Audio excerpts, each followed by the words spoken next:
a la muerte. Una audición al servicio de las luchas populares. Por el camino del enfrentamiento contra toda política antipopular y conciliadora. Por la unidad para luchar por la revolución y el socialismo. Buenos días, compañeras, compañeros, en un nuevo programa de Voces de Lucha. En este caso queremos acercarles nuestro análisis de coyuntura y nos parece oportuno, sin dudas, como un hecho relevante que ha sacudido la política de nuestro país en estos últimos días, lo que sucedió el 10 de noviembre cuando se produjo la muerte de Danilo Astori. Frente a este hecho, desde las diferentes tiendas políticas se han expresado. Julio María Sanguinetti, por ejemplo, expresó: veo a Danilo como una figura fundamental en lo que yo considero como la modernización de la izquierda uruguaya. Ya abordaremos lo que quiere decir esta modernización para la izquierda. Por su parte, el actual presidente de la calle Pou manifestó: vine por temas institucionales y por temas humanos, por temas individuales. Por suerte, acá en Uruguay nos conocemos todos y no hay esa famosa grieta que se conoce en otros países.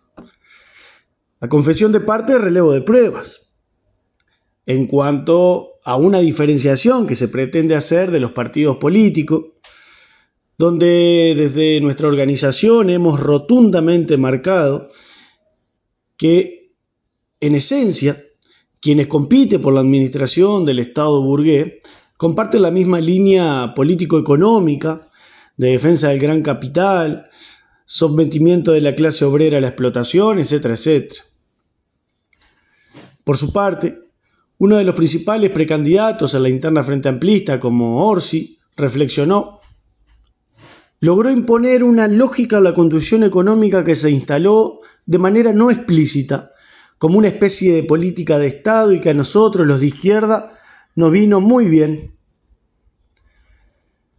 Ahora bien, nosotros nos preguntamos, ¿de qué se trató esa modernización de la cual habla Sanguinetti o esta lógica en la conducción económica a la cual refiere Orsi? La política de Astori no resulta más que una clara muestra de la descomposición ideológica político que atravesó el Frente Amplio y encontró en él uno de sus principales propulsores como referente que fue a lo largo del tiempo. Nominado en julio del 2004 desde la meca imperialista por Tabaré Vázquez como ministro de Economía, Danilo Astori tiene una larga trayectoria como economista, docente y político, siendo muy prolífico en materia de publicaciones, principalmente en lo que tiene que ver con la deuda externa. En el documento Uruguay Hoy, número 6, hacia una nueva economía, las medidas inmediatas a mediados del 80, más precisamente en el año 85 y 86, Astori anotaba: la deuda externa no se puede pagar. Este debería ser el primer reconocimiento y al mismo tiempo la primera afirmación. Y conste que esta no es meramente una postura que signifique renegar de una deuda, no solo contraída a espaldas del pueblo, sino generada precisamente por ir contra sus intereses. La deuda externa es impagable, dadas las condiciones de extrema gravedad que presenta la economía nacional. En pocas palabras, una renegociación hay que concebirla rechazando las condiciones tradicionalmente impuestas por el FMI. Este es el principio fundamental en el corto plazo. Esta prédica Astori la sostuvo por lo menos hasta mediados de la década del 90. Eran aquellos años donde el contador Astori aspiraba a ganarse un lugar en la izquierda y como tal pateaba con la zurda, donde fue conquistando adhesiones con sesudos artículos de nacionalización de la banca y como el mencionado del no pago de la deuda externa. En el año 89 forma parte de la fórmula con el general Liber Seregni y en spot publicitario sobre la deuda para dicha campaña decía: los uruguayos no podemos seguir entregando todos los años a nuestros acreedores privados el equivalente a 16.000 puestos nuevos de trabajo por conceptos de intereses de la deuda. Ya lo hicimos durante demasiado tiempo. Es hora de que empecemos a dedicar ese dinero a ustedes, jóvenes de esta tierra. Son ustedes quienes necesitan trabajo. Somos todos los que los necesitamos a ustedes. A medida que el triunfo electoral se veía al caer para el Frente Amplio durante el gobierno de Jorge Valle, no existieron dudas de cómo actuar siendo oposición frente a la brutal crisis política, social y económica que azotaba al pueblo uruguayo. El asegurar que Valle cumpliera sin dificultades su mandato significó incluso para Astori aprobar la gestión del propio Valle en la crisis que significó la ruina de los endeudados en dólares, que rebajó la mitad el poder adquisitivo del salario y las jubilaciones por la devaluación, que destruyó miles de pequeñas empresas y sumió la pobreza a 1 millón de uruguayos y a más de 300.000 personas en la indigencia. Fue la expropiación más violenta del sistema financiero contra los sectores populares. Astori se encargó de ser explícito también en el apoyo a los ministros de Economía, Bencio y Achugarri, de la administración del Partido Colorado, manifestando reiteradamente que él hubiese hecho lo mismo. Yo diría que si hay una palabra que la define es la responsabilidad, dijo Astori sobre el rol de la oposición en la crisis del 2002, en entrevista con La Diaria el año pasado, en el marco de los 20 años de aquellos hechos. En esos años convulsos, Astori jugó un rol destacado que lo llevó a pararse en muchos casos en la vereda de enfrente de sus compañeros, por ejemplo, cuando se posicionó en contra de que el país declarara el default o de iniciar un juicio político a Valle.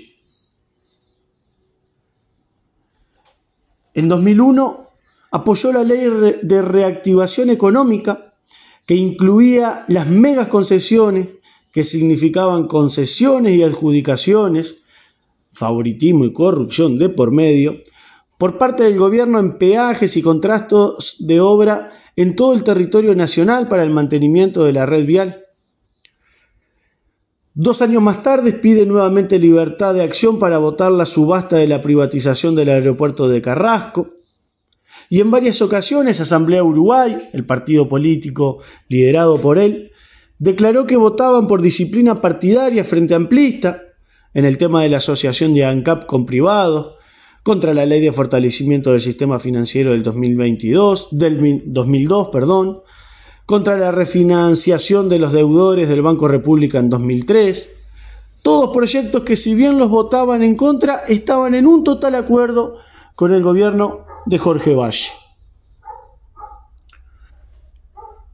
En mayo del 2004 se pronunció contra la aprobación de una ley que protegía a los deudores en dólares que, como consecuencia de la devaluación, estaban expuestos a remates de su viernes por endeudamiento, y declaró coincidir con el ministro de Economía Achugarri del Partido Colorado, que planteaba la solución administrativa, caso por caso entre acreedores y deudores, en lugar de una ley de suspensión de ejecuciones y otra ley de amparo a deudores con quitas, años de gracia y refinanciación a largo plazo.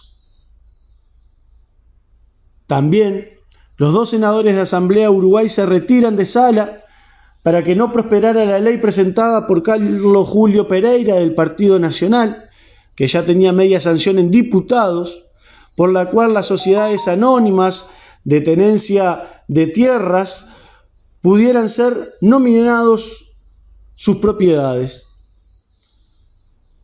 Para el plebiscito del 8 de diciembre en defensa de ANCAP, Astori hizo campaña para sostener la privatización de la empresa.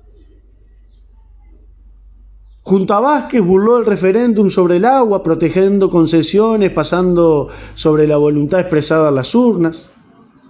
Concesiones que defendió también a capa y espada, enfrentando a trabajadores de Sutel y a EBU, respecto a concesiones otorgadas a América Móvil y Telefónica, o por ejemplo, para eliminar la concesión del Banco Central con el grupo Tesis para la liquidación de la cartera de deudores de los bancos quebrados. Esto solo por nombrar algunos ejemplos. ¿Y qué decir de sus 15 años como referente en el andar económico, ya siendo administrador del Estado burgués?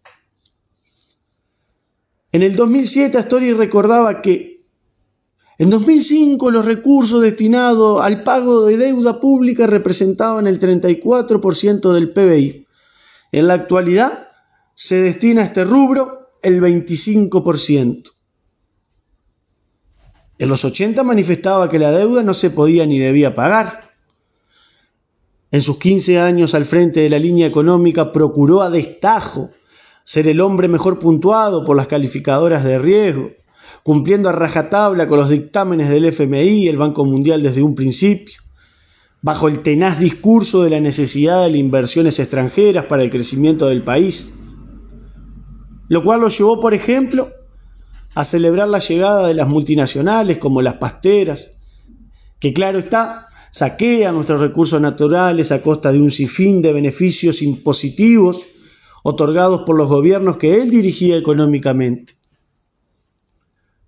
Todo esto le validó, por ejemplo, que en 2018 la revista internacional Global Markets lo distinguiera como el ministro de Finanzas del año en América Latina. Fueron 15 años como gobierno y otros tantos como oposición de modernización, al decir de Sanguinetti, de procurar no ser la grieta, al decir de Lacalle, de una lógica económica que a la izquierda le vino muy bien, al decir de Orsi.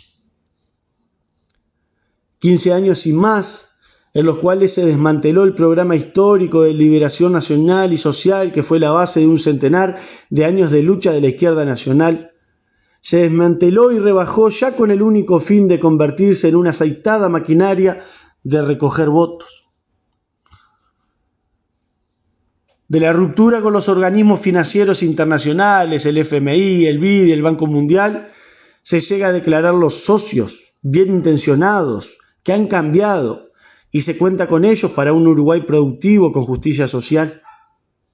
De la moratoria y el pago de la no deuda externa y el no pago de la deuda externa, se afirma que se honrarán todos los compromisos, o sea, pagarla puntualmente.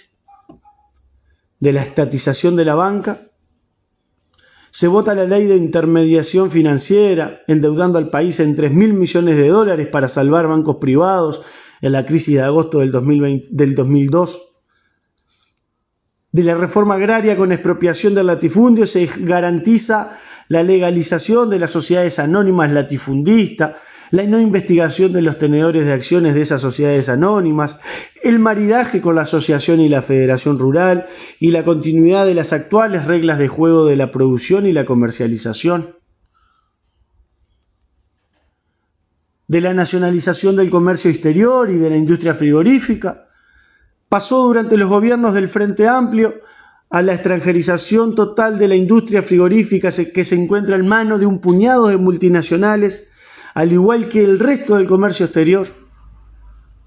Los principales rubros de exportación, la carne, la soja, la pasta de celulosa, se encuentran en manos de multinacionales y ha sido eje fundamental de sus gobiernos la búsqueda estatal de nuevos mercados para aumentar las exportaciones.